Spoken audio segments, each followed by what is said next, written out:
Have you ever stopped and wondered, what did people think about the mind before the days of modern psychology, before therapists, mental health diagnoses, and brain scans?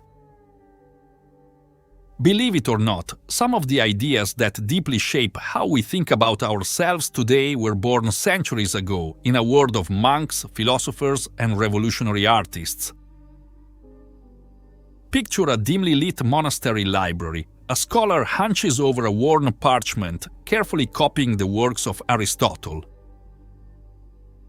This ancient Greek philosopher didn't write about the mind as we understand it, but his focus on reason, logic, and understanding the world ignited a new way of thinking. Medieval thinkers grappled with these ideas while trying to reconcile them with their Christian faith. This wasn't about abstract philosophy, they were wrestling with questions of the soul. Could the soul, the part of us that thinks, feels, and believes, survive the death of the body? Jump forward a few centuries to the bustling cities of Renaissance Italy. Artists, writers, and philosophers are rediscovering the wisdom of another ancient Greek, Plato. Plato saw the soul as something almost divine, a spark of perfection longing to return to its heavenly origins. The Renaissance was all about the power of the individual and the individual mind. Suddenly, it wasn't enough to understand the religious teachings. People wanted to dive into their own thoughts, feelings, and dreams, but the mind wasn't just some glorious mystery, it also got messy. Thinkers like Averroes, inspired by Aristotle, proposed something truly controversial. Maybe there was one giant intellect shared by all of humanity. This flew in the face of ideas of personal responsibility and the possibility of an individual afterlife.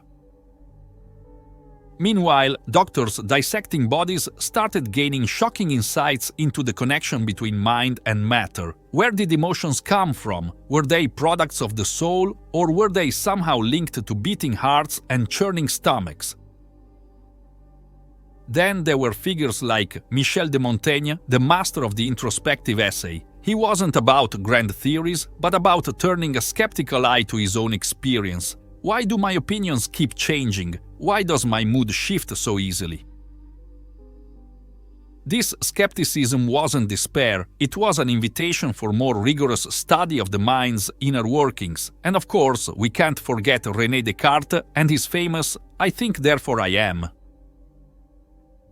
His solution for separating the questionable world of the senses from certainty, mind-body dualism. The body is a machine, but the immaterial thinking mind was something else altogether. As the Renaissance faded, another shift occurred. Thinkers called empiricists started arguing that the mind begins as a blank slate. We aren't born with a soul filled with knowledge, we gain it through experiences in the world. This set the stage for a view of the mind that's easier to recognize today, a mind we shape through observation, learning, and experimentation.